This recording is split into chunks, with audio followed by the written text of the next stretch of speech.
X and G.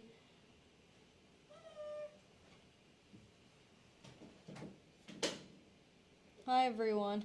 Everyone's here, but they're not saying anything. Today, this is the second time I'm doing a live today. If anyone watched in the morning, this would be... Today is yours, not Teacher Mitsuko. Teacher Mitsuko is moderating today, so you guys can contact her or text her through the chat or comment section, whatever you guys call it. Hi, TikTok banned me for 2 days. Wait, why? Actually, okay, call me. This is a very boomer energy, but I only started using TikTok this year. So, like, using TikTok to start scrolling, to... Yeah, so I actually don't know. Oh, they thought you were... Oh, I see. Because of your name. Okay, that makes more sense. Okay, never mind. Because for us, I remember sometimes when we were doing live streams, it does happen that TikTok just randomly filters out comments, and sometimes it's just when students are giving answers. So honestly, I'm quite confused about what the rules are. So yeah, I don't know, but it might be a me thing that I'm not that fluent in technology. Maybe it's just that, okay? Maybe it makes perfect sense. I don't know. Oh yeah, and today's the second live of the day from me. And for those that watched the earlier part of the live, I will be doing, I did the questions on the vocab questions, and I also did some description writing.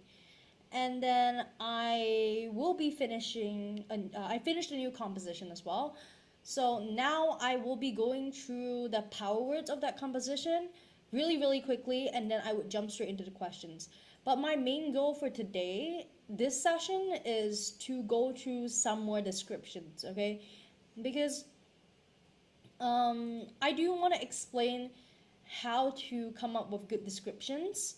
And I understand it's really hard to feel creative during exam situations. It's very easy to get stressed, but there is a structure to it. There is a way, and I'm gonna teach it to you.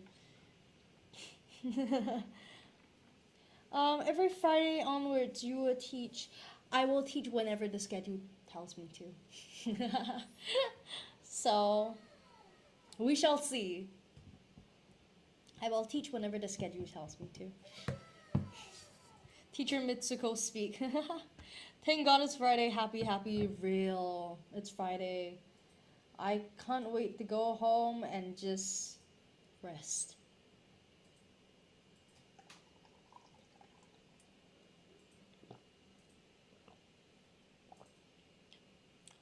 Thank you. Oh, no. Oh, 1010. Okay, I'll just call you 1010. Thank you for the likes. Alright, alright, let's begin. Why the happy song? The happy song? Hey, the happy song.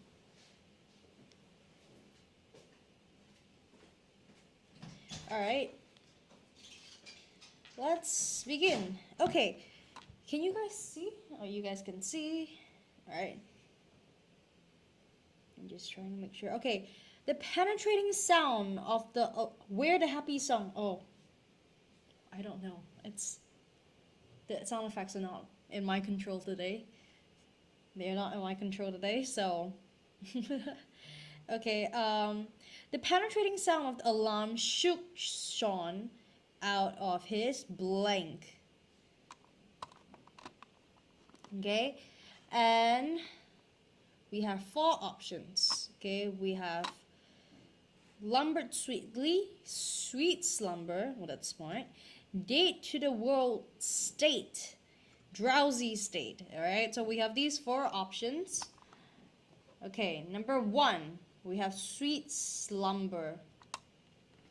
No, we've lumbered sweetly. My bad. Just for your information, I've hired X and G as the new alarm clock to replace my role when I'm not here. What do you mean alarm clock? What do you mean alarm clock?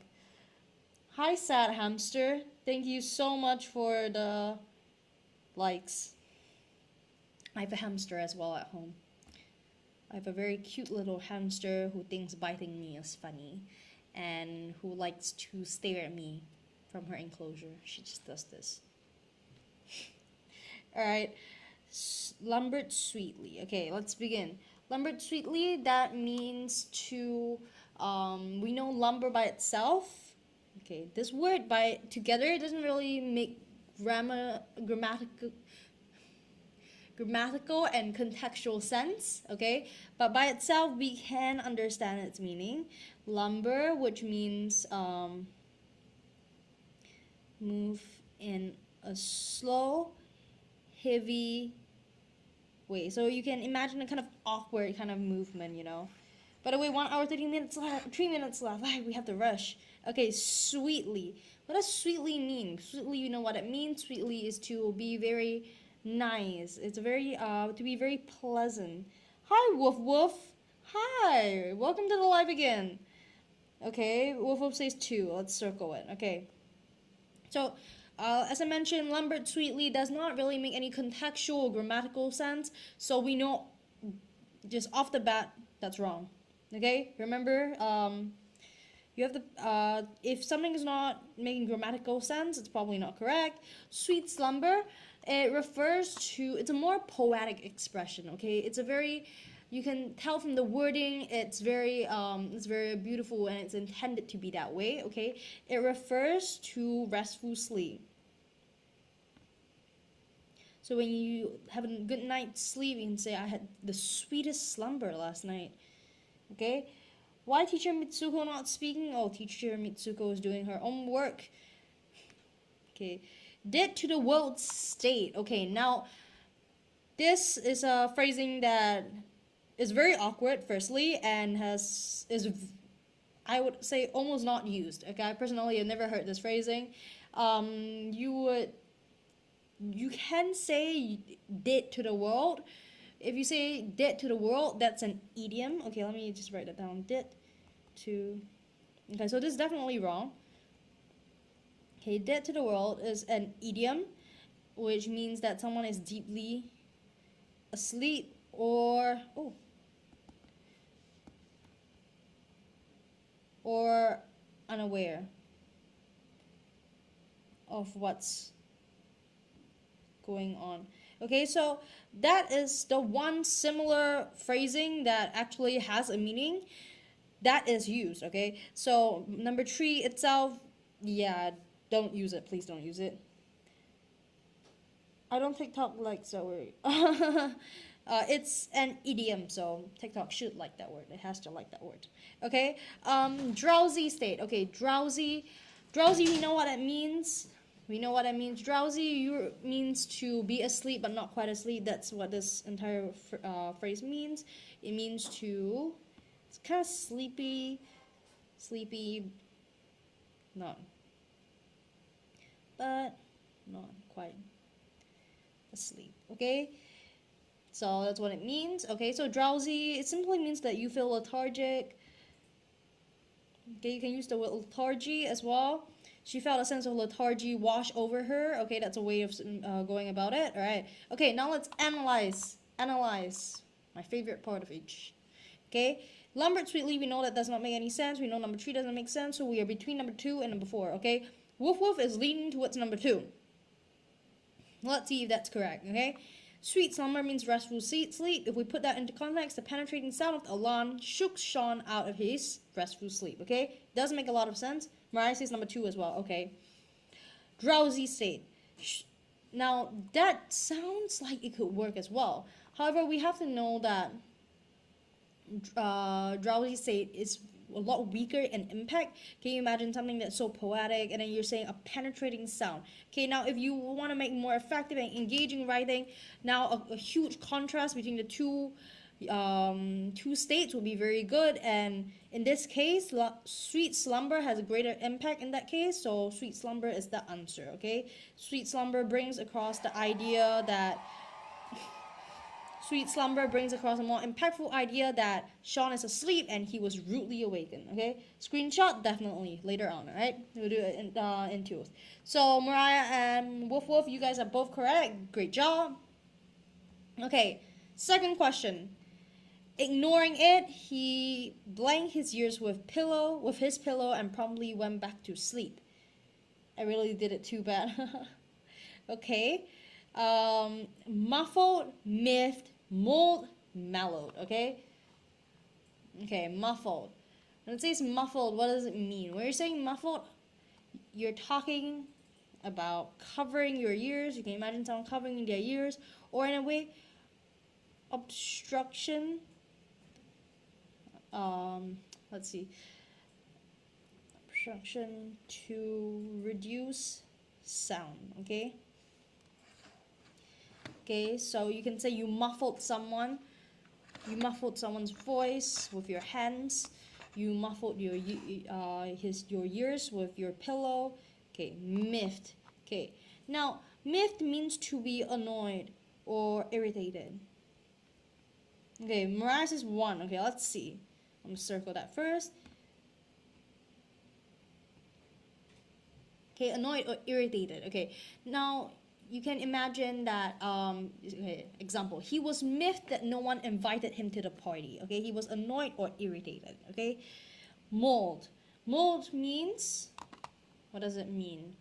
Mulled means to think carefully about something. Okay, so something like pondering over something.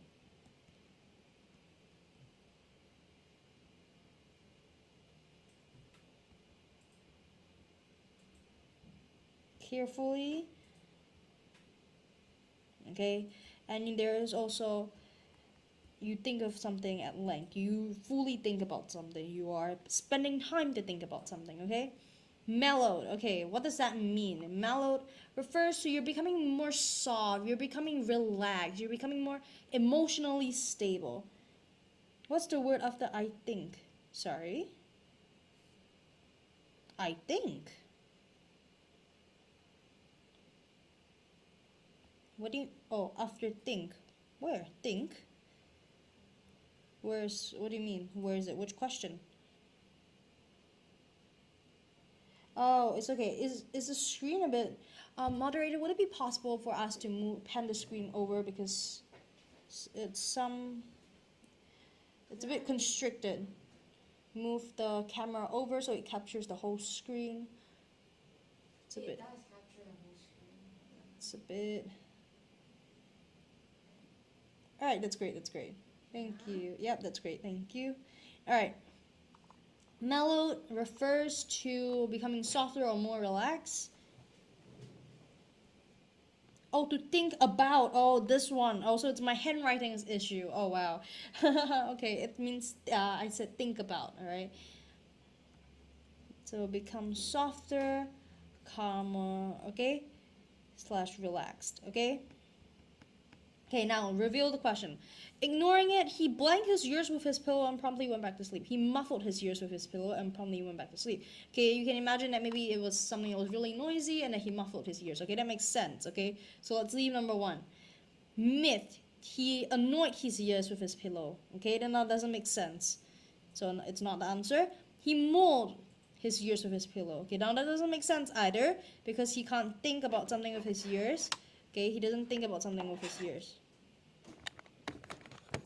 Okay. And then he mellowed, becomes softer, calmer, relaxed. He can't do that to his ears. It doesn't make sense either. So number 1 is the answer. Good job to those who guessed number 1. Great job. Okay. Okay. Number 3. Let's move along really, really quickly. Okay. Number 3. Sean, you're going to be late. Mother blanked and whipped the bed covers from Sean's bed. Okay. Firstly, we're gonna put some attention to the exclamation marks. Exclamation marks. Okay. And we're gonna consider the words that follow the dialogue. Okay. Whipped. Okay. What kind of word is whipped? Whipped is more aggressive. We're gonna note that down. So these are all contextual clues. Okay. So we want to note that down. Mariah says 2. Okay, let's circle that. Okay. Bellowed. Bellowed it means to shout loudly. No, someone's comments got filtered again. Why?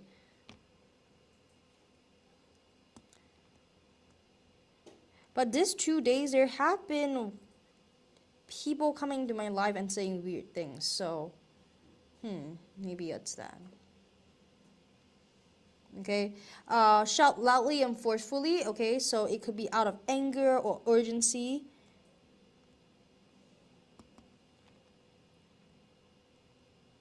Okay, then we're bellowed. No, billowed, sorry, my bad. Billowed refers to, okay, fabric or smoke fluttering in the wind. Okay, so you're talking about something fluttering in the wind. It doesn't have, we know off the bat that it has nothing to do with that, because mother is not fabric and mother is not smoke. We know that is not the answer. Okay, hurtled. Okay, this is Mariah's answer. Okay, it means to move at high speed.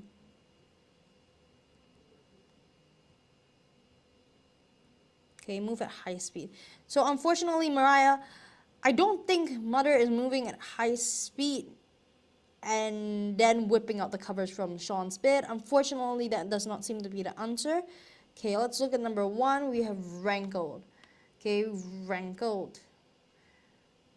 Okay, what could the answer be? Rankled, it means to. You can run around a bit, so it's correct. Mariah, please tell me you don't actually think so. I mean, I guess, but then, according to context, mother running around a bit and then whipping the bed cover from Sean's bed doesn't really make a lot of contextual sense. So we have rankled next, which means to have something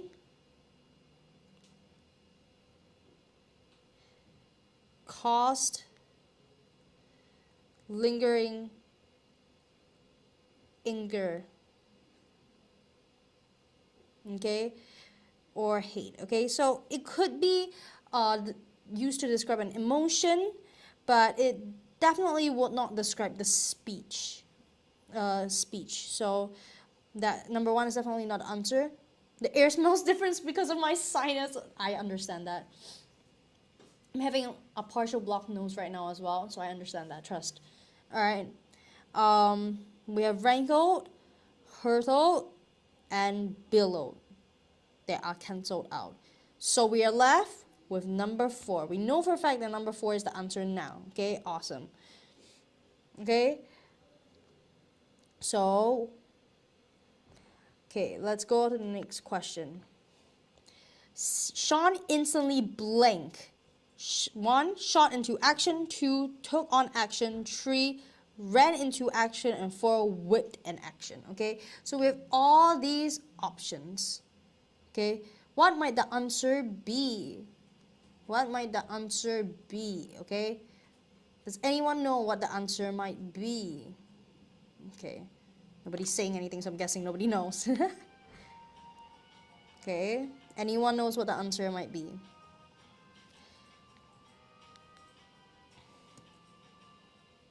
Okay, let's go through. Shot into action refers to, it's a common expression. Okay, so like I mentioned before, when you say something shot, something darted, you're usually talking about, you are putting the qualities of that word, you are metaphorically describing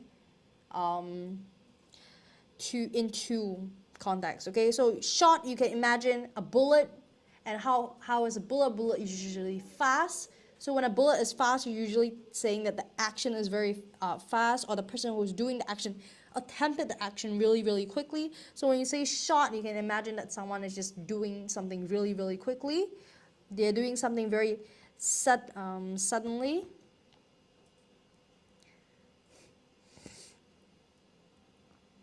And with energy, okay? Okay, then finally we have, we have took on action. Okay, took on action is not a very standard English phrase. The closest one that we will have is take action. Okay, now Take action refers to doing something to achieve a certain result.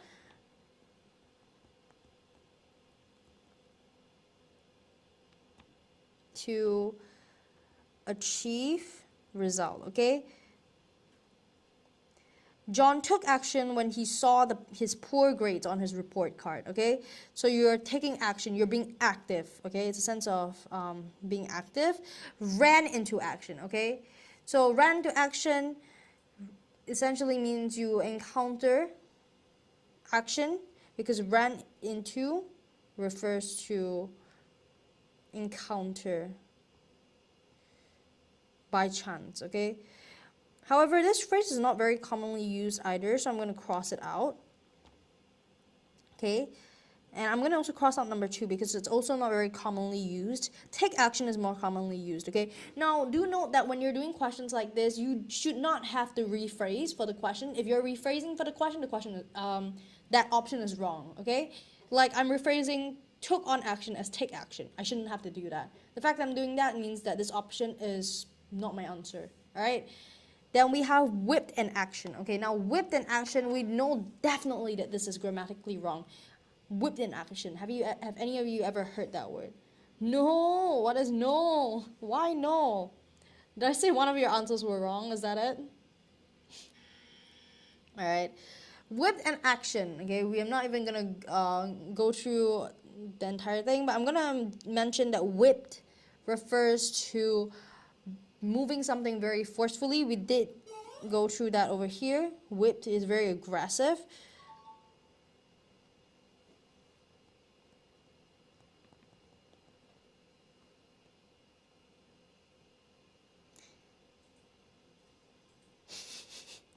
I see your comment, trust me. All right. Okay, so we are canceling 2, 3, and 4, and we are left with 1, meaning that 1 is the answer, okay? I haven't said this in quite some time, but I do want to mention again that you don't have to annotate the way I'm annotating right now during your exam. You won't have time. You can make small annotations that this is wrong, this is right. Please do that. It actually helps, if it helps, of course. But especially when you're doing some revision, it is good to annotate like this and have a dictionary beside you. Because when you do that, you are also building your vocab list. You're building your understanding of vocab. And I always say this phrase that it might not be the answer this time, but it might be the answer next time. So that is something that is very important during your revision because you're learning more and more words that could possibly be in your exam paper. So that is very, very important. So I would really encourage students to annotate during the examination, okay? Not annotate the examination, annotate the question during revision, okay? He changed into his school uniform, grabbed his bag, and blanked his breakfast. Okay, so we have this, okay? Gobbled down. Gobbled down, it refers to eating quickly. So right now, this makes a lot of sense in context of this because you can imagine from this that he changed into his school uniform, grabbed his bag, and blanked his breakfast. So it's 2 actions, and you're going on to the 3rd action. So it's very fast-paced. You have 3 actions in 1 sentence. You can see that something is very fast-paced. So he is probably in a rush.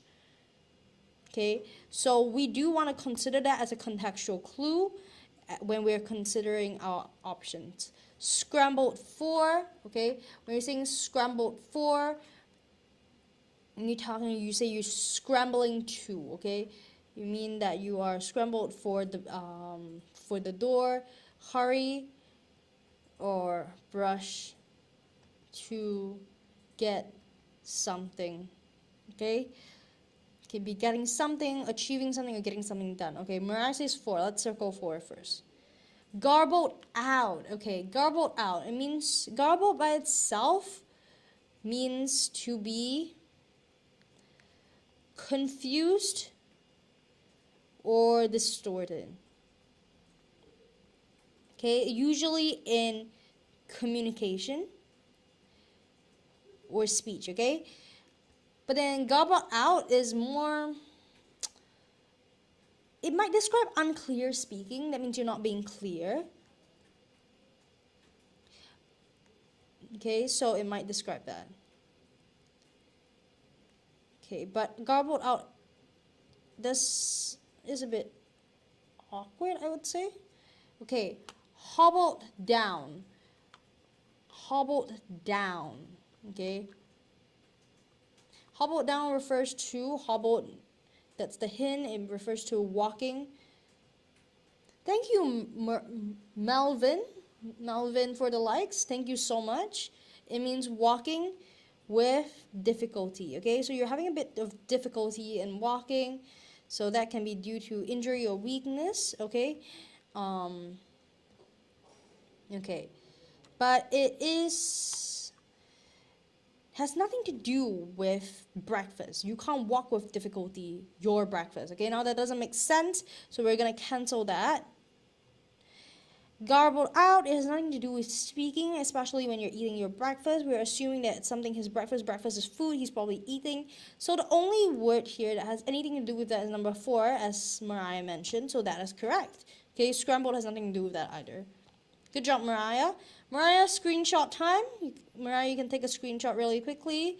So we have... Okay, you already took a screenshot of 1, so you can take a screenshot of 2 and 3. Okay, you can take a screenshot. Alright, 1, 2, 3. And then you can take a screenshot of 4 and 5. I'm rushing a little bit because I do want to go through some descriptions. I want to leave at least 30 minutes for descriptions. I'm breaking my time down today like that. Alright, so we have quite a bit of time left, so we're gonna go through as much of the questions as we can, and then at 30 we are gonna switch. Okay, however, her advice blank as Sean made a dash for the door and zoomed into the lift. Okay, so let's look at the question. Okay, teacher, I got to go out by... Oh, I see. All right. Have fun. Have fun. I don't know what you're going to do, but have fun. Okay. Let's start. When with half a year. Half a year, it's not a very standard idiom. Okay. So, the closest one that you can go with is listening with half a year, which, as the sentence might suggest, means to be inattentive, okay? Inattentive. Oh my goodness. Inattentive. Goodness. Okay, so you could be listening inattentively. Okay, so that might be the meaning. Okay, pin back his ears. Okay, now pin back your ears can mean to listen attentively,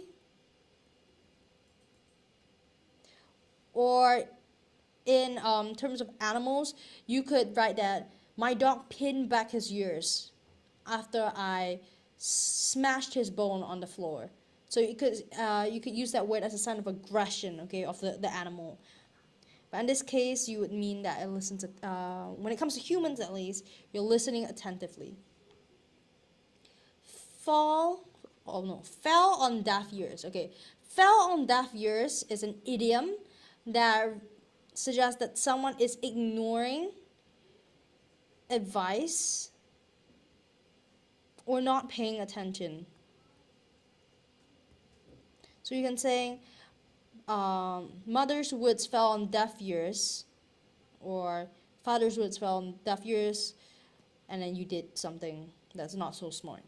Okay, box on his ears refers to it's a phrase meaning to hit someone on the side of the head or ear. So you can box someone. But I would say it's quite awkward in phrasing, and I would not use it in my composition. But here is the meaning, if anyone is interested.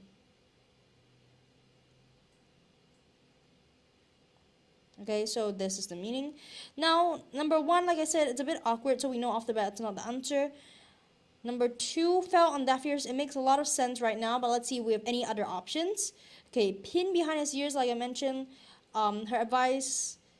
Sean is clearly not listening to the advice attentively because he's made a dash for the door and zoomed into the lift. Okay, so he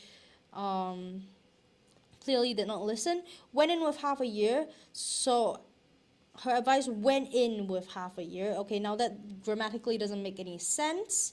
Okay, and we know, and this is not really a standard idiom, so do be careful because yeah, it's not a standard idiom, so cancel it. And we are left with number 2, okay, where Sean did not listen to his mother, so his mother's advice fell on deaf ears as Sean made a dash for the door and zoomed into the lift. Okay, mentally, Sean was praying for time to stop as he paced in blank lift.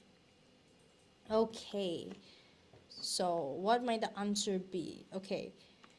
Minuscule. What does minuscule mean? It means extremely small. Okay, it means something is extremely small. Now then we have this, which means that something is talking about quantities, a certain quantity so small that they're nearly zero. So we have the word infinite over here. Okay, quantities so small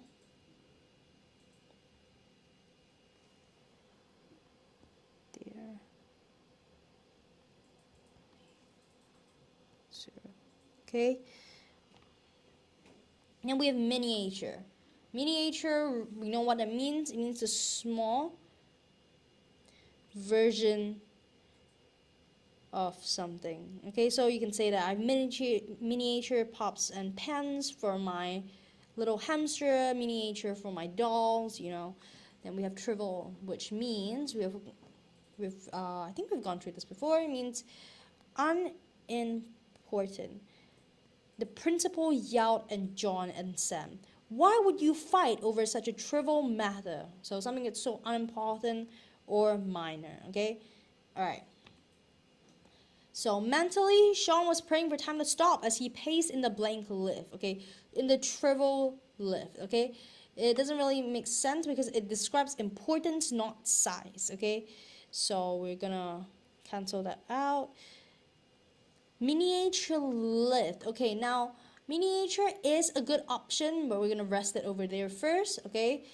Then we have infinitesimal, okay? Infinitesimal, okay, which means options that are so quantities that are so small they're nearly zero. Okay, so we're not talking about quantities, we're talking about one thing over here, so it's definitely not it. Option 2 is not the answer. Then we have minuscule, which means extremely small. That's also a very good option. Now between miniature and minuscule, which one would be the better answer? I would say that minuscule is a lot stronger as an option because it is more dramatic. Okay, he is praying for time to stop. That is a very big thing. He is exaggerating to show his stress. Okay, and we would want to match that along with our description of the lift, so we're going to choose something that's a bit more dramatic. Number 1, and good job to anyone who guessed it. All right, okay. The minute the doors opened, Sean blanked the bus stop. Okay, we have 1 splurged on, 2 spurted towards, 3 sputtered out, and 4 spotted for. So a lot of sp words, okay? Now, the questions sometimes do like to do that in order to confuse you. And I mentioned just now, questions also like to give you words of similar meaning. So it's very important to be able to tell the meanings of words, whether through practice, you just know a lot of words, you know the small teensy-wincy differences, and then you pick the right answer, or you can tell by the suffix of the word or the ending of the word, okay? So those are all ways to tell, but of course the best option when we're doing questions like this is to know the words, okay? And how do we do that? A lot of practice, all right? Okay, splurge. Where you're saying something splurge, splurged on, okay? Splurge on, the word splurge, it refers to spending money very extravagantly, okay? So I splurged today. I went home and told my mother I splurged today. I mean, I spent a lot of money today. I made a hole in my wallet today, okay? So that's essentially it. So it means to spend money extravagantly. Okay, spurted towards. Okay, now when you're saying someone spurts towards, you are suggesting sudden burst of movement or speed towards a certain location or certain place. Sudden burst of movement or speed. Okay, so then you have sputtered out. Okay, when you're saying that something sputters out, you mean to fall, to die out, essentially.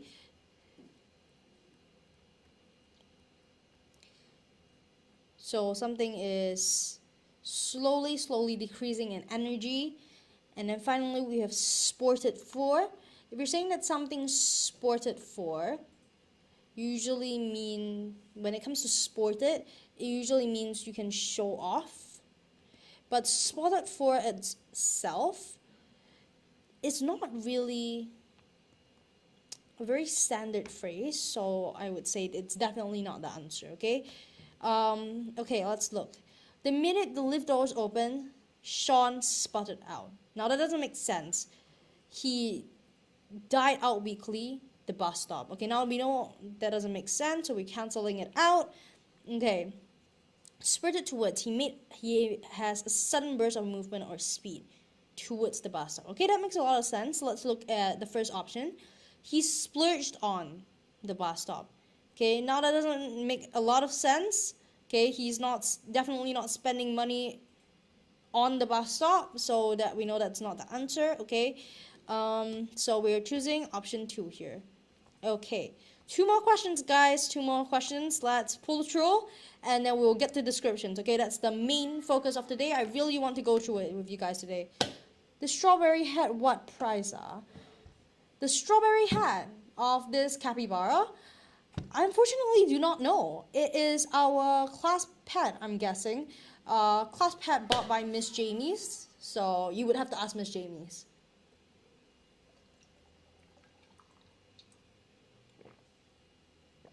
Hi, Yao. Hi, Yao. I've seen you in Yahweh's life. Who is that in your profile pic? I recently have a bit of, I wouldn't say obsession. I've begun watching boy bands as entertainment as well. So let's see if I know him. Okay, replace the phrase within minutes. He was totally drenched from head to toe. He was seriously wrenched, washed out, fused out. Oh, I've heard of him. I've heard of the band, actually. I've heard that. No, I've watched their performances. They're good. But I have not made like a deep dive towards that group yet. Hi, Clarissa. Oh, you gotta go. You just arrived. All right, see you. Okay, fused out. Fused out by itself. Now we know that doesn't really make sense of this context. I'm gonna explain why. So fused out can be fused out. I say that for a fact that it's not a very it doesn't really make sense. It's not a very valid English phrase, but it can be seen. Maybe you can break it up and say that it's an idea that it is burned out and short-circuited, maybe. But by itself, it doesn't really make a lot of sense. So it's definitely not the option, not the answer. Washed out. Okay, now washed out. You could say that you've always heard, I've always heard this phrase in books and movies, that color washes you out. It's a very diva thing to say, that color washes you out. So it's like saying that something takes away from your looks. It can means you are exhausted. You can say that someone looks washed out. He looked washed out after the long hike. He looks exhausted. He has faded in color, or he looks very pale. Okay, so that is the explanation. Seriously wrenched, which means that wrench usually refers to something that is twisted or pulled. He gave a wrenched expression. He wrenched his ankle. Okay, you mean you're twisting or pulling something. Okay, so seriously wrenched might describe an injury. Okay, so wrench, alright, twisted. Okay, then we have drenched from head to toe. Now drenched, which means soaked. Okay, someone is soaked, and when you say someone is soaked from head to toe, you mean they are completely drenched. Okay, now let's review it. Okay, if you're saying that someone is burnt out, it has nothing to do with being totally wet. We know that that's wrong. Exhausted, faded in color, nothing to do with being totally wet. We're canceling it out. Okay, we have to do this quick. Seriously wrenched, twisted, nothing to do with being wet, cancel out. Okay, now we're left with one, completely drenched. Does that make sense? Could you replace it? Within minutes, he was drenched from head to toe. Yes, we can. So option 1 is the answer. Alright, hi Geraldine, hi Toastmaster. Okay, last question guys, let's go through this quick. We're running a bit past the time that we have settled with. Okay, blank, Sean hobbled his way home in the downpour. Okay, what is the answer? We have 4 options here.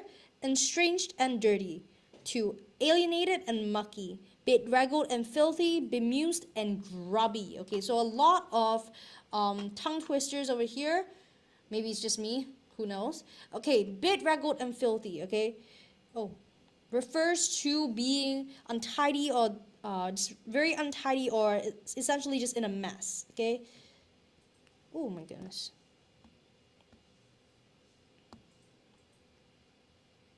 Or all over the place, okay, that's essentially what it means. It means that the person is essentially just very unkempt, okay, all over the place, or in very poor condition, okay. Okay, then we have alienated and mucky. Alienated and mucky. Alienated, it means to be isolated, okay. You could say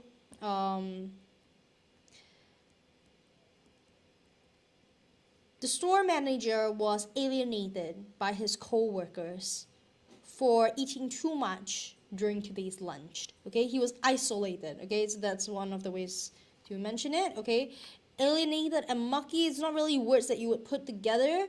Okay, mucky, you essentially mean that someone is dirty or covered in mud. Okay, so these 2 words together does not make any sense. So I am honestly going to cancel it, but we can leave it just to see. Definitely, but I honestly don't think it might be the answer. Okay, bemused and grubby. Bemused and grubby. Bemused means to be confused or puzzled. And then when you're saying grubby, someone is slightly dirty. So the words together don't really make a lot of sense. So okay, so it's not the best combination, definitely.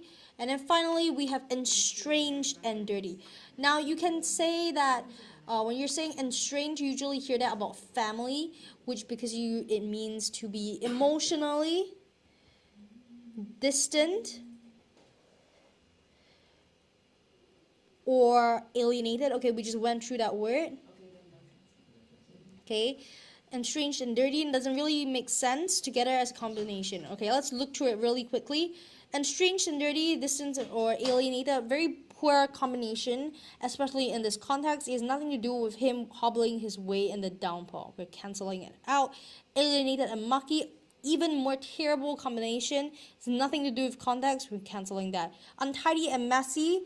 Sean hobbled his way home in the downpour. Maybe he was messed up by the rain, maybe. So it might be the answer. We're keeping it there. Okay, bemused and grubby. It has a very odd combination. He is confused or puzzled, and he's dirty at the same time. So that doesn't really make any sense as a combination, so we're canceling it out as well. So we're left with number 3. Okay, we are done. Good job, everyone. To those who managed to guess the answers, well done, okay?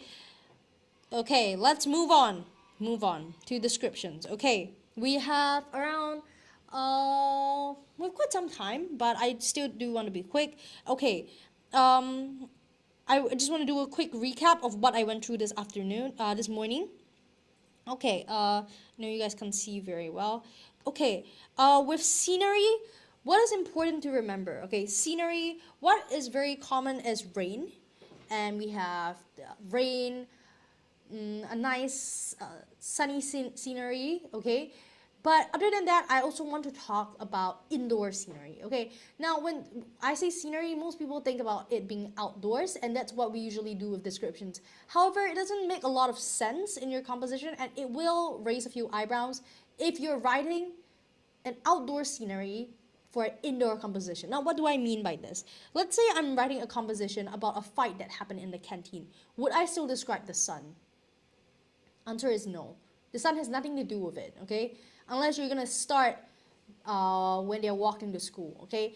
I wouldn't recommend it, but when it comes to indoor, we can write about the canteen scene, we can write about the library scene, we can write about the classroom scene. Now it depends where it's held, okay? Scenery wise, like outdoor scenery, you have rain and sunny, okay? That's the basics, okay? Emotions, it's pretty self-explanatory. You have happiness, sadness, stress, and anger, okay? We have that. I think the Inside Out show covered that pretty well. All right. And I mentioned over here, okay, how to pick a way to start your composition if you're going with scenery, okay? You can use it as a description or you can use it as an introduction. Now, how will we use it? You can use it as foreshadowing, okay? I mentioned that before. When you use it for foreshadowing, you could say that it hints that something negative is going to happen. It's already posing a threat when you're describing it, okay? Let's say I want to write a composition about an accident happening.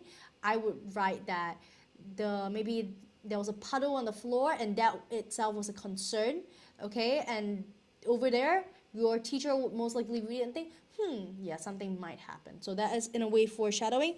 Another foreshadowing is through emotions. I did mention over here, foreshadowing with the narratives in emotions. I'm going to read this one out quite quickly. I'm going to read the second one out. I wrote this one in another composition, and I redid it today, okay? Megan tossed and turned in bed, willing herself to fall asleep. It was her birthday tomorrow, and excitement was making sleep almost impossible. In the depths of the night, she slowly drifted off to sleep as a silent drizzle crept its way into the night. Against the dark sky, the gloomy weather was almost invisible, casting a silent but deadly warning into the once star-filled sky. Okay, so you have that sense of, that foreboding sense of premonition. Something is going to happen, and you know it because of the weather, because of the sky outside, okay? Okay, now we also have a lot, we have a lot of others. You have a simple description, rain poured from the sky followed by a loud crash of thunder. These are all the basics, okay? And then, okay, ways to quote-unquote be creative during the exam. Okay, I understand that it might be really, really tough to be creative during your exam and with all the nerves, with all the stress, with all the pens clicking. Very hard to be creative. However, creativity is not all it takes to write a good description, okay? At Writers at Work, number one, we have story banking. That's one option. And number two, which I would say is a good option, is structure. What do I mean by structure? Now, when we are writing our descriptions, when you're reading your descriptions, when you're annotating descriptions from model compositions, okay, you would see that there is some consistency when describing certain things. Like with raining, how many times do you actually hear the words pouring, drizzle, okay? These are all common words, and that these words can be used to structure your compositions, okay? Your descriptions. So I can say, okay, I'm definitely going to start with pouring with rain. So it's a very general description, pouring with rain or drizzling. Okay, now usually what comes with rain? What do you see in descriptions of rain? I hear thunder, uh, roar of thunder. Okay, I also add that in. Okay, I frame it together. And then what else do I hear? A crash of lightning. Okay, I'm gonna add that in as well. You put that in as well. There you have it, a frame.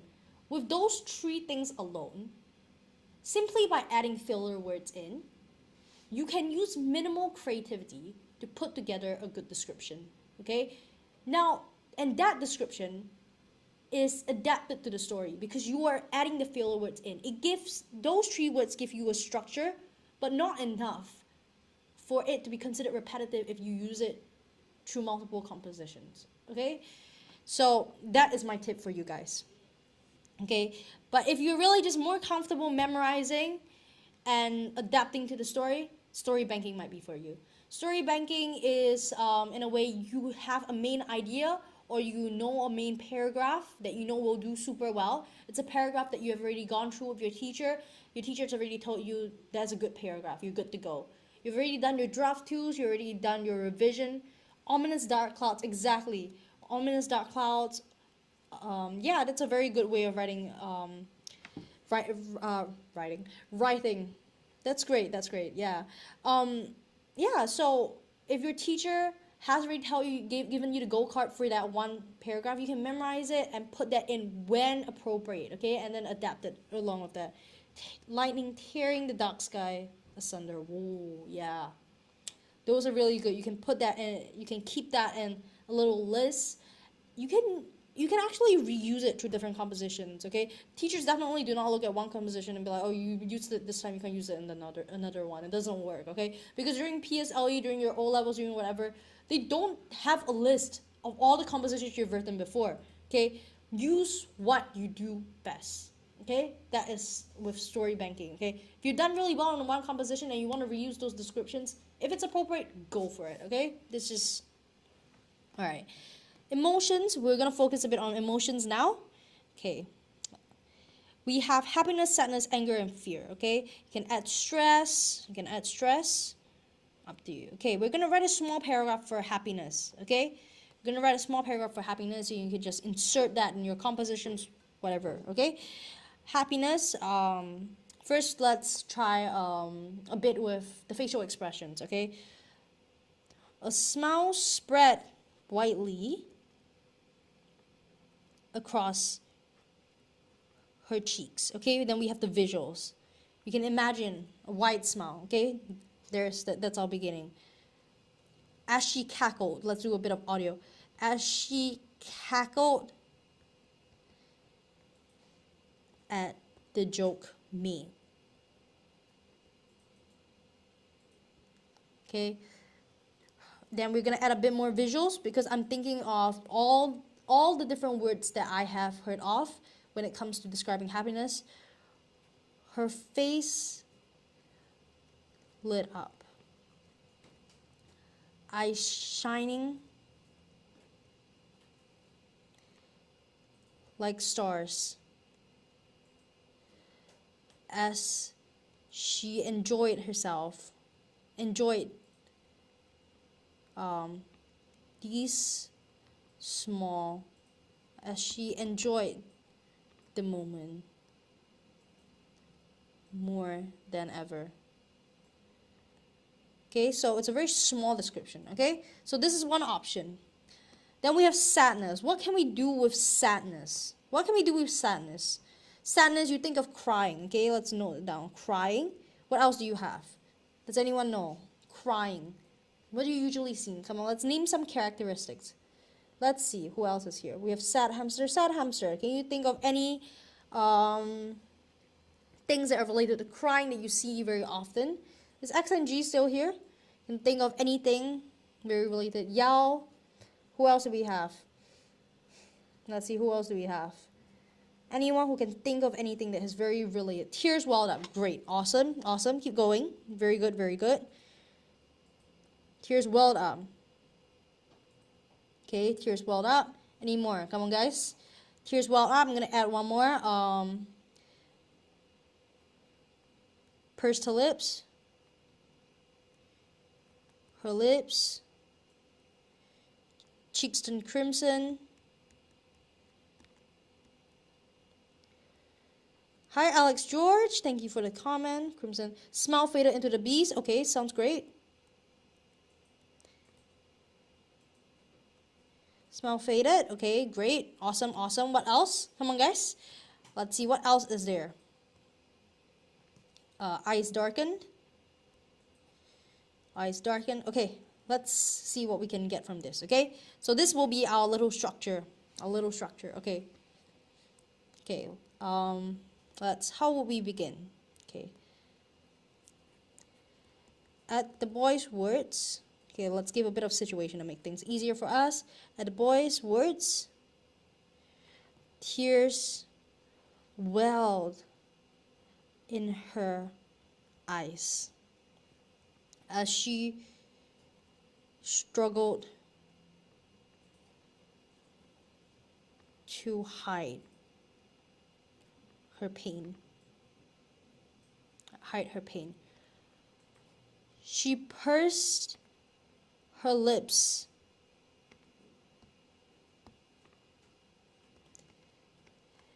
in attempt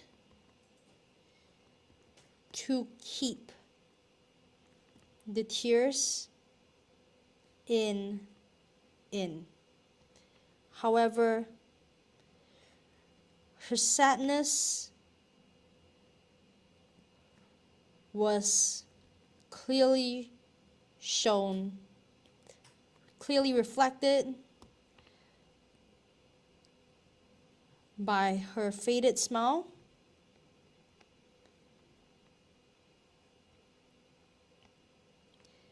and darkened eyes. The boy knew he had made a mistake.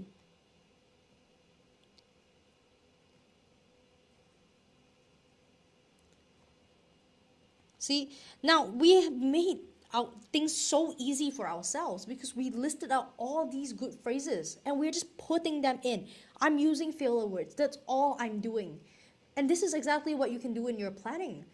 Your planning doesn't have to be super detailed, but it can have points like this. You're saying, okay, there's a scene where she's gonna cry here. How am I gonna describe that? 3 words, 3 phrases. Cry, tears welled up, pursed her lips. You're good. You're good to go. Just 3 phrases and you're good to go. When you finally reach that part of the composition, just add that in. Put in your filler words, put in your the words you have planned, and you're good.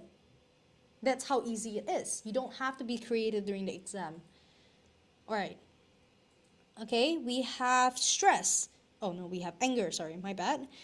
Anger. Can anyone give me some anger words? Anger words. Okay, some anger words. What words relate to anger? You can imagine scolded. Someone scolded someone, okay? Unleash their fury.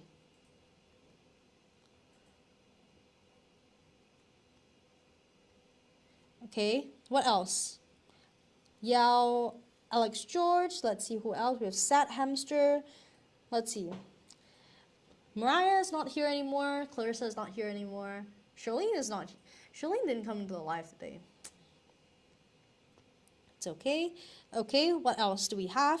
With anger and you scolded, unleashed fury. Okay, we can also use eyes darkened again. Okay, cheeks flushed. When you get really angry and your face turns red. Flushed deep crimson. Anger boiled over. Boiled in her. What else? What else is there? Come on, guys. Give me a hand, please. Cheeks flushed deep crimson, anger boiled in her. What else? Okay, hi Susan, hi Jane. Right, anger should be pretty, You can quite think of quite an amount. Forehead creased.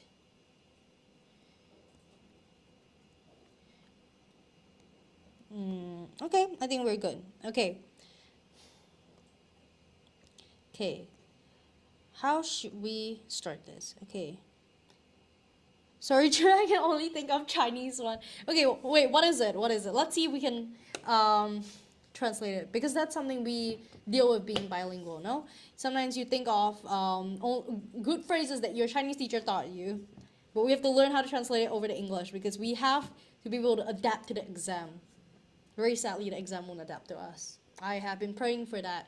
I have been hoping for that for years. But yeah, you adapt to the questions. They don't adapt to you, very sadly.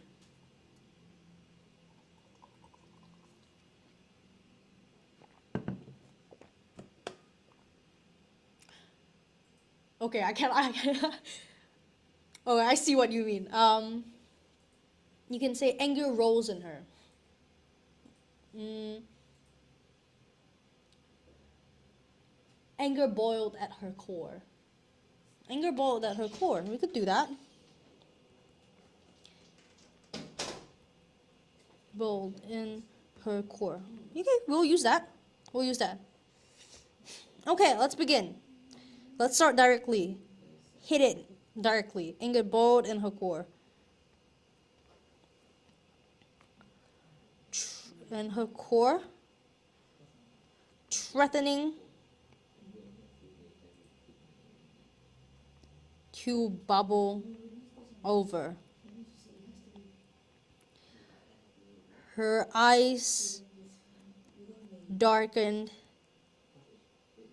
sending, okay, let's pretend this is a teacher, sending fear into the hearts of her students. Okay. Okay, into the hearts of her students.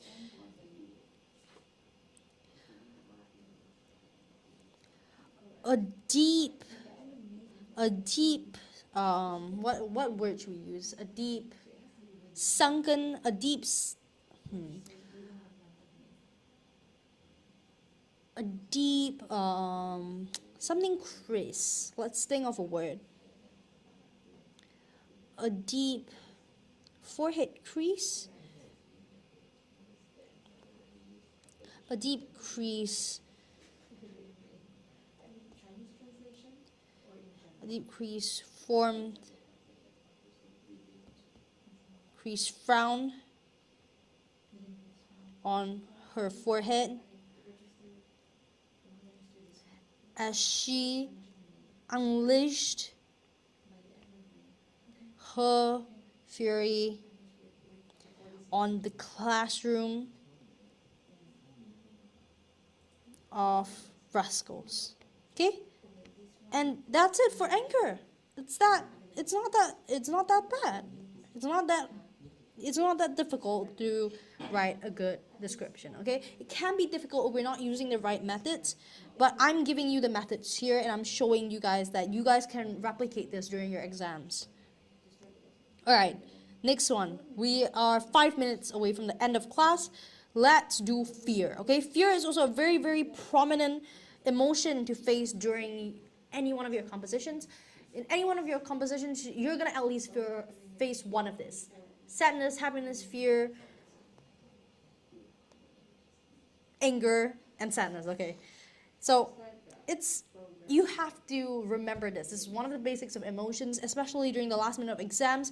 Don't cram those long stacks, long lists of vocab words, okay? You can if you have time, but don't cram the list of words you are less likely to use, okay?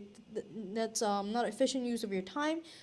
Okay, you can stack up on emotive words, descriptions on emotions, things that you know for a fact will come out during your exams. Okay, so with fear. Now with fear, what do people show when they're scared? Okay, fear. Come on, guys, let's do fear. I've seen this pearls of Balls of sweat rolled down her forehead. Droplets of sweat. Droplets of sweat. Eyes trembled. Great. Awesome.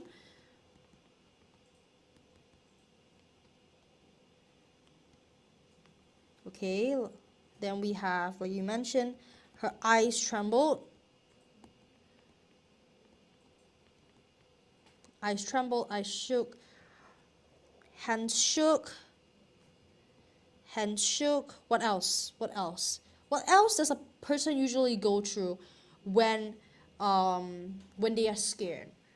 Imagine yourself seeing a lizard, a cockroach, whatever makes you scared.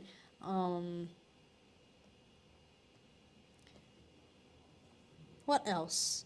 Fear manifested itself deep in her.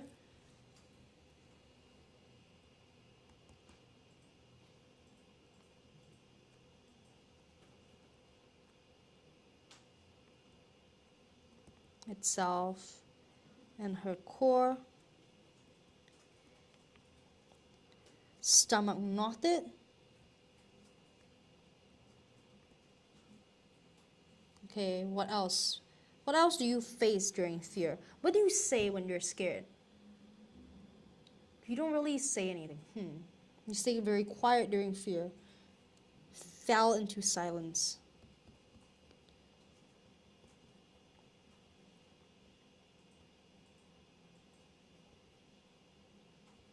Okay? Okay, let's begin. Oh, I stood rooted to the ground. Great. Awesome. I stood rooted to the ground.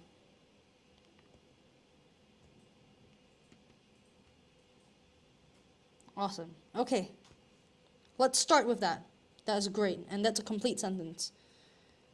I stood rooted to the ground.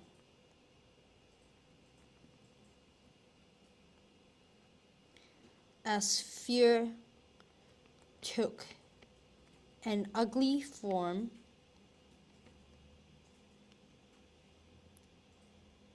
in the pits of my stomach. And pits of my stomach. Okay, so we have this, and this. Okay. Awesome, awesome. Let's go. My eyes trembled as I struggled to meet my teacher's gaze.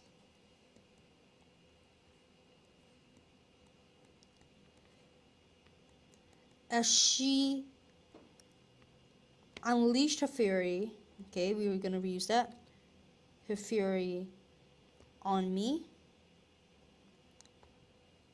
I could feel droplets of sweat rolling down my head and forming a puddle on the ground. So a bit of exaggeration, okay? Okay, I stood rooted to the ground as fear took an ugly form in the pits of my stomach. My eyes trembled as I struggled to meet my teacher's gaze. As she unleashed her fury on me, I could feel droplets of sweat rolling down my head and forming a puddle on the ground, okay? So there is that visual image of what is going on. She is literally rooted to the floor. She cannot walk as fear took an ugly form. So she becomes something so ugly. She feels that ugly thing called fear in her stomach. Her eyes are trembling. She cannot look her teacher in the eye. And as the teacher is yelling at her, she's screaming at her, unleashing her fury on her. This student, the narrator, is sweating profusely. There's droplets of sweat rolling down her head. So much sweat that there is a puddle on the ground. That is that beautiful, detailed image that we are giving our teacher. Okay? And this is done in 10 minutes. In less than 10 minutes. Okay, definitely you have to speed up, make it quicker during the exam, definitely. And definitely you do not need so many words, you only need 3. We have only used 4, 3 to 4 over here. And as the more you practice, the faster you'll be.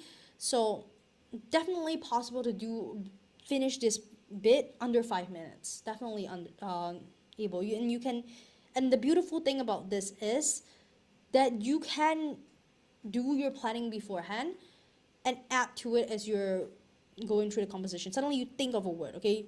Or maybe you cannot think of anything during the planning stage. Just move on. When you're through your composition, you're having the inspiration rushing through you. You write those words down and actually use it when you come to that part of the composition, okay? Practice will definitely make things easier. Do not fear. Really do not fear. You guys have got this during the examination. I know you guys do, okay?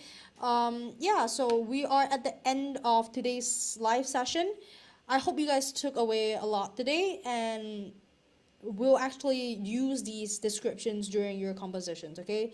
So, yeah, I'll see you guys. Hope you guys will do well in your compositions. Bye, everyone.